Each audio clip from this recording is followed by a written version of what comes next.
try to find that right place. What's the tool for?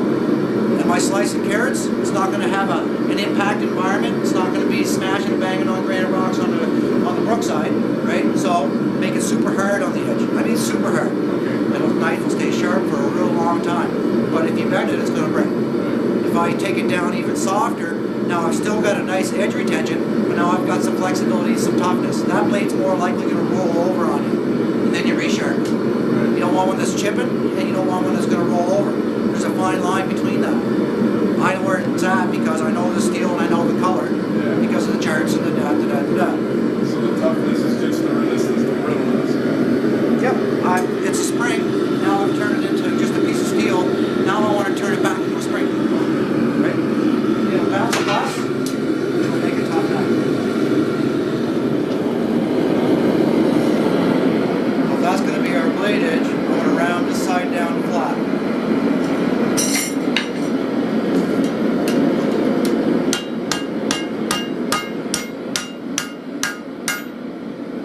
Almost blade shape, right?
There it is, another spike knife.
once I get the cut going, you'll see that it wants to climb out this way. Am I too close, or can I watch as close as No, no, this will be fine. So,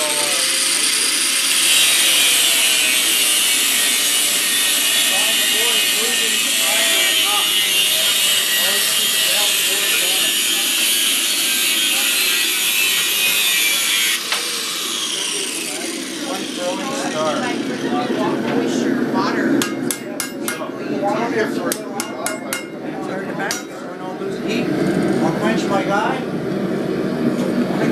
so I don't take the hardness out. This guy starts changing color on me now, then I got to go back square one and remake a chisel. So if I keep dipping this guy, quenching him, he'll remain hard. And I don't need that much hardness to go through a piece of red hot steel. Just like plasticine once it's good hot. But now we got a mark, you know where you're at. Light tabs, and we'll just keep slicing on through. Hatchet. Your thumb off the back of the hammer. Thank you. When you start to bounce, you're not on the anvil face, so raise your left hip. it actually hurts him to see somebody hammer Feel wrong. it now? Yeah. Get it bounces because your steel's not square against the face. And you're running out of heat. Yeah. Just make the tools they need to make the tools they need. Yeah.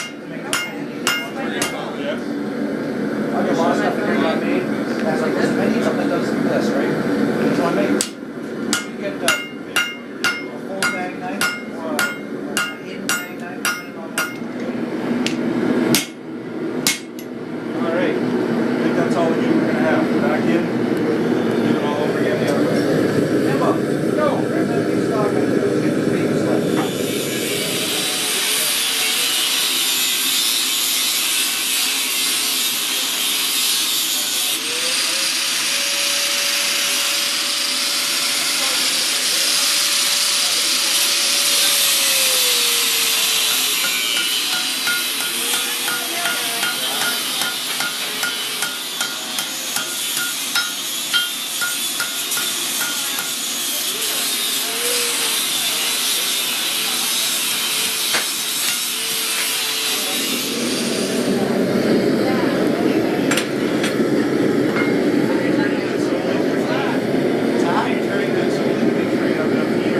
Make sure that it's all around and I've seen it. Make sure the ball scales bubbling off nicely. And I've got a good yellow temperature consistent the whole way through.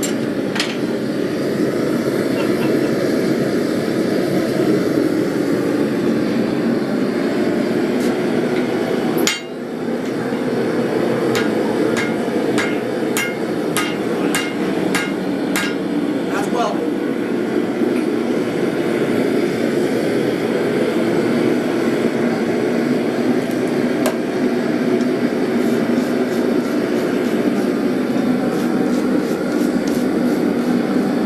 Clean away that old scale and flux, and then my flux will go back down in. Sense to you folks. You can see where that one there, you can still see the edges of it.